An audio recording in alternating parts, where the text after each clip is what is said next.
अवधूत चिंतन श्री गुरुदेव दत्त श्री स्वामी समर्थ. नमस्कार स्वामी भक्तांनो, आपल्या सर्वांच्या अत्यंत लाडक्या आणि श्रद्धेच्या अशा श्री स्वामी समर्थ या मराठमोळ्या चॅनलवर तुमचं सर्वांचं मनपूर्वक स्वागत. स्वामी भक्तांनो, आज आपण अशा एका साध्या पण अत्यंत महत्वाच्या विषयाबद्दल जाणून घेणार आहोत, ज्याबद्दल अनेक लोक बोलतात, अनेक लोक अनुभव सांगतात, अनेक लोक श्रद्धेने पाळतात, पण त्यामागील कारण फार कमी लोकांना माहीत असतं. मित्रांनो, काही दिवसांपूर्वी अभिनेत्री प्राजक्ता माळी यांचा एक व्हिडिओ पाहण्यात आला. त्या व्हिडिओमध्ये त्या सांगत होत्या की जेव्हा त्या खूप गर्दीमधून, खूप लोकांमध्ये वावरून किंवा एखाद्या मोठ्या कार्यक्रमातून घरी परततात, तेव्हा त्या मिठाच्या पाण्याने अंघोळ करतात. हे ऐकल्यानंतर मनात प्रश्न निर्माण झाला की मिठाच्या पाण्याने अंघोळ का करायची, त्यामागे नेमके कारण काय आहे? हा फक्त एक पारंपरिक उपाय आहे की यामागे काही वैज्ञानिक कारण सुद्धा आहेत? आणि याच प्रश्नांची उत्तरं शोधण्याचा प्रयत्न केला असता काही अतिशय रंजक माहिती समोर आली. तीच माहिती आज आपण सविस्तर जाणून घेणार आहोत. मित्रांनो, आपल्या भारतीय संस्कृतीमध्ये मिठाला केवळ अन्नाची चव वाढवणारा पदार्थ मानलं जात नाही, तर अनेक धार्मिक परंपरा, वास्तुशास्त्र, ज्योतिषशास्त्र आणि घरगुती उपायांमध्ये मिठाला विशेष स्थान दिलं गेलं आहे. आजही अनेक घरांमध्ये दृष्ट काढण्यासाठी मिठाचा वापर केला जातो. काही लोक घरातील नकारात्मकता दूर करण्यासाठी मिठाचा उपयोग करतात, तर काही लोक आठवड्यातून एकदा मिठाच्या पाण्याने स्नान करायची सवय लावतात. अर्थात या गोष्टी श्रद्धेवर आधारित आहेत. प्रत्येकाचा अनुभव वेगळा असू शकतो, परंतु अनेक लोक वर्षानुवर्षे हा उपाय करत आले आहेत. आता सर्वप्रथम आपण वैज्ञानिक दृष्टिकोनातून याकडे पाहूया. मित्रांनो, दिवसभराची धावपळ, कामाचा ताण, मानसिक ताण, शारीरिक थकवा, त्यामुळे शरीरावर परिणाम होत असतो. अशा वेळी कोमट पाण्यामध्ये थोडेसे मीठ मिसळून अंघोळ केल्याने शरीराला आराम मिळू शकतो, असं काही ठिकाणी सांगितलं आहे. विशेषतः शरीरातील वेदना, स्नायूंमधील ताण, सूज यामध्ये आराम मिळाल्याचा अनुभव अनेक लोक सांगतात. कल्पना करा, एखाद्या दिवशी खूप काम झालेले आहे, सतत उभे राहावे लागत नाही, खूप चालावे लागले, संध्याकाळपर्यंत पाय दुखायला लागलेत, शरीर थकलेलं आहे. अशा वेळी गरम पाण्यात थोडेसे खडे मीठ टाकून त्यामध्ये पाय बुडून बसल्यावर अनेकांना हलकं वाटतं. हा अनुभव नवीन नाही, अनेक वर्षांपासून लोक हा उपाय करत आले आहेत. त्याचबरोबर सांधेदुखी, गुडघेदुखी, पाठदुखी यामध्ये सुद्धा काही लोकांना आराम मिळाल्याचा अनुभव सुद्धा आहे. आता आणखी एक महत्वाची गोष्ट, त्वचेच्या स्वच्छतेसाठी देखील मिठाच्या पाण्याचा उल्लेख केला जातो. मिठामुळे त्वचेवरील काही प्रमाणातील घाण साफ होण्यास मदत होऊ शकते, असं मानलं जातं. अनेकांना असं वाटतं की मिठाच्या पाण्याने अंघोळ केल्यानंतर त्वचा अधिक स्वच्छ वाटते, त्वचेवरील मृतपेशी निघून जाण्यास मदत होते, असं देखील सांगितलं जातं. मित्रांनो, उन्हाळ्यामध्ये घामाचे प्रमाण वाढते. घामामुळे त्वचेवर चिकटपणा येतो, काहींना खाज येते, त्वचा अस्वस्थ वाटते. अशा वेळी मिठाच्या पाण्याने स्नान केल्यावर ताजेपणा जाणवल्याचा अनुभव अनेक जण सांगतात. फक्त उन्हाळ्यातच नाही, तर हिवाळ्यात सुद्धा हा उपाय करणारे अनेक लोक आहेत. त्यांचे म्हणणे असे असते की शरीराचा थकवा कमी झाल्यासारखं वाटतं. याशिवाय काही संशोधनांमध्ये देखील मिठाच्या पाण्याचा शरीरावरील परिणाम अभ्यासण्याचा प्रयत्न करण्यात आला आहे. काही ठिकाणी असं नमूद करण्यात आलं आहे की शरीरातील जुने दुखणे कमी करण्यासाठी मीठयुक्त स्नानाचा उपयोग केला जातो. आता आपण विज्ञानाची बाजू पाहिली. चला आता वास्तुशास्त्र काय सांगतं ते समजून घेऊया. वास्तुशास्त्रानुसार मीठ हे नकारात्मक स्पंदन कमी करण्याचं मदत करणारं मानलं जातं. आजच्या काळात आपण सतत अनेक लोकांच्या संपर्कात असतो. ऑफिस, बाजार, प्रवास, गर्दीची ठिकाणे, विविध कार्यक्रम यामध्ये दिवस जातो. अशा वेळी काही लोकांना घरी आल्यानंतर मानसिक थकवा जाणवतो. काही वेळा मन अस्वस्थ वाटतं, काही वेळा कारण नसताना चिडचिड होते. वास्तुशास्त्र असं मानतं की अशा वेळी मिठाच्या पाण्याने स्नान केल्यास मनावरील भार कमी होण्यास मदत होते. अंघोळीनंतर मन हलकं वाटतं, प्रसन्न वाटतं, ताजे तवाने वाटते. यामध्ये श्रद्धेचा भाग मोठा आहे, परंतु अनेक लोक स्वतःचे अनुभव याबाबत सांगतात. मित्रांनो, आता ज्योतिषशास्त्राची बाजू पाहूया.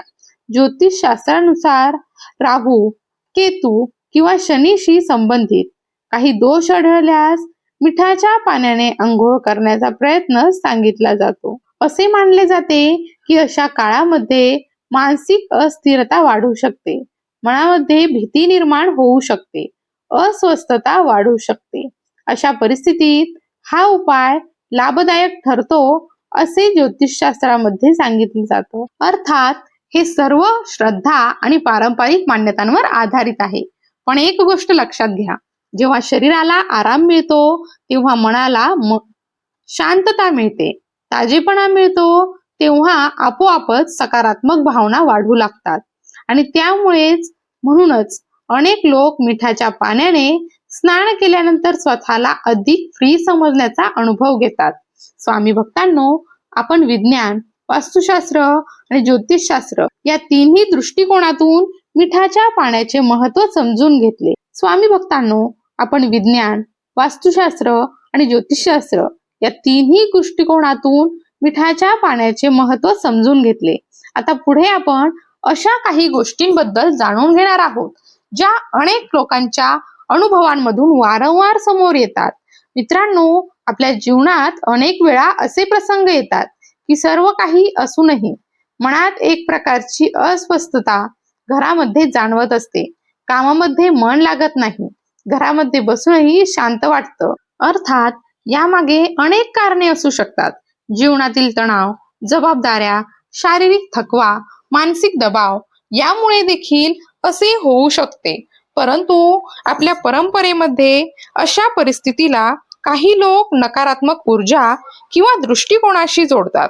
मित्रांनो, दृष्ट लागणे ही संकल्पना आपल्या संस्कृतीमध्ये फार जुनी आहे. आजही अनेक घरांमध्ये लहान मुलांना दृष्ट लागू नये म्हणून विविध उपाय केले जातात. काही ठिकाणी मिठाने दृष्ट काढली जाते, काही ठिकाणी मोहरी, मिरची किंवा इतर वस्तूंचा उपयोग केला जातो. या सर्व उपायांमध्ये एक गोष्ट समान दिसून येते आणि ती म्हणजे मीठ. म्हणूनच अनेक लोक असे मानतात की ज्या प्रकारे मिठाने दृष्ट काढली जाते त्याच प्रकारे मिठाच्या पाण्याने स्नान केल्याने शरीर आणि मनावर आलेली नकारात्मकता दूर होण्यास मदत होते. अर्थात याबाबत प्रत्येकाची श्रद्धा वेगळी असू शकते, परंतु अनेक लोक स्वतःचे अनुभव सांगतात. असे नमूद करतात की मिठाच्या पाण्याने स्नान केल्यानंतर त्यांना हलकं वाटतं, मन शांत होतं आणि चिडचिड कमी झाल्यासारखं वाटतं.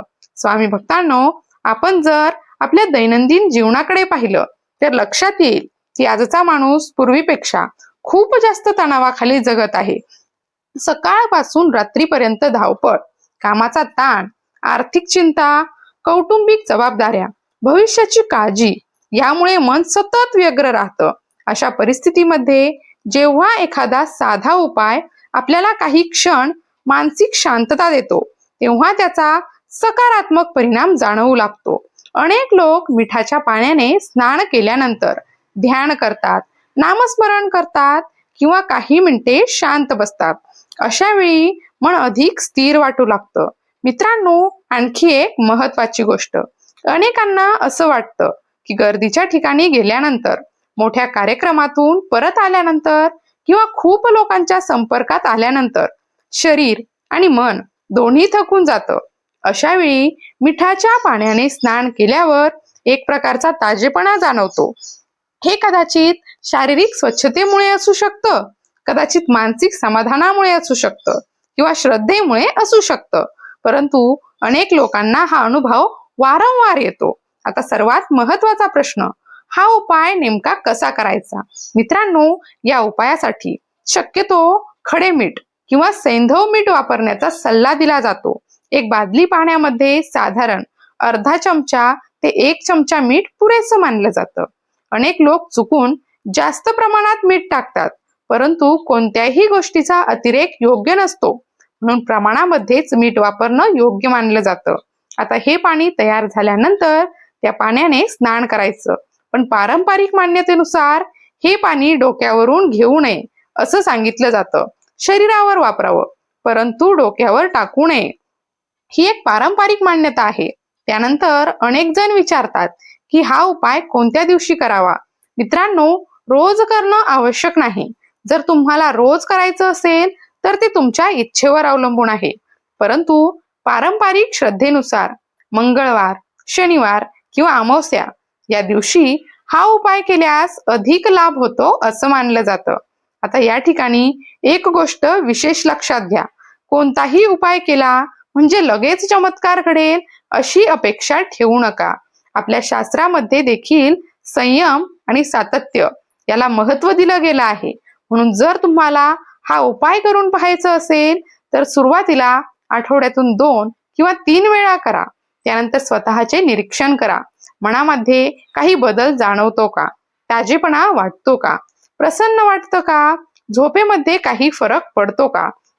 स्वतःच्या अनुभवांची नोंद ठेवा, कारण प्रत्येक व्यक्तीचा अनुभव हा वेगळा असू शकतो. मित्रांनो, अनेक लोकांच्या अनुभवांमध्ये आणखी एक गोष्ट वारंवार दिसून येते आणि ती म्हणजे मानसिक ताजेपणा. दिवसभराचा थकवा, कामाचा ताण, नकारात्मक विचार यामुळे मनावर एक प्रकारचा भार येतो. मिठाच्या पाण्याने स्नान केल्यानंतर हा भार कमी झाल्यासारखं वाटतं असं अनेक लोक सांगतात. कदाचित यामध्ये श्रद्धेचा भाग असेल, कदाचित स्नानामुळे मिळणाऱ्या विश्रांतीचा भाग असेल, परंतु अनुभव मात्र अनेक लोकांना समान येताना दिसतो. मित्रांनो, आपल्या जीवनात सकारात्मकता टिकून ठेवणे अत्यंत महत्त्वाचं आहे. सकारात्मक विचार, सकारात्मक वातावरण, सकारात्मक सवयी या गोष्टी जीवन अधिक सुंदर बनवतात. आणि म्हणूनच आपल्या पूर्वजांनी काही साधे उपाय आपल्या दैनंदिन जीवनामध्ये समाविष्ट केले. मिठाच्या पाण्याने स्नान हा त्यापैकीच एक उपाय मानला जातो.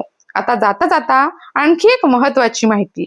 अनेक ठिकाणी असे नमूद केले जाते की मिठामध्ये असणारे काही खनिज घटक शरीरासाठी उपयुक्त मानले जातात. विशेषतः मॅग्नेशियमचा उल्लेख केला जातो. मॅग्नेशियम शरीरातील अनेक प्रक्रियांमध्ये महत्त्वाची भूमिका बजावते असं सांगितलं जातं. शरीरातील ऊर्जा निर्माण होण्याच्या प्रक्रियेशी त्याचा संबंध असल्याचे नमूद केले जाते. म्हणूनच काही लोक मिठाच्या पाण्याने स्नान केल्यानंतर स्वतःला अधिक ऊर्जावान वाटत असल्याचं सांगतात. अर्थात हे अनुभव व्यक्तिनिहाय बदलू शकतात. मित्रांनो, आज आपण मिठाच्या पाण्याने अंघोळ करण्याबाबत विज्ञान, वास्तुशास्त्र, ज्योतिषशास्त्र आणि लोक अनुभव या सर्व बाजूंनी माहिती जाणून घेतली. पुन्हा एकदा सांगते, हा उपाय प्रामुख्याने पारंपरिक श्रद्धा, लोकमान्यता आणि वैयक्तिक अनुभवांवर आधारित आहे. त्यामुळे याकडे श्रद्धा आणि विवेक या दोन्हींच्या संतुलनातून पाहणं आवश्यक आहे. कोणत्याही गोष्टीचा अतिरेक करू नका. प्रमाणामध्येच उपाय करा. स्वतःचा अनुभव घ्या, निरीक्षण करा आणि त्यानंतरच पुढे सातत्य ठेवायचे आहे की नाही ते ठरवा. जर तुमच्यापैकी कुणी आधीपासूनच मिठाच्या पाण्याने स्नान करत असेल तर तुमचा अनुभव मला कमेंटमध्ये नक्की सांगा. तुमचा अनुभव इतरांसाठी मार्गदर्शक ठरू शकतो. कदाचित एखाद्याच्या मनातील शंका दूर होऊ शकते. कदाचित एखाद्याला सकारात्मकतेची नवीन दिशा मिळू शकते.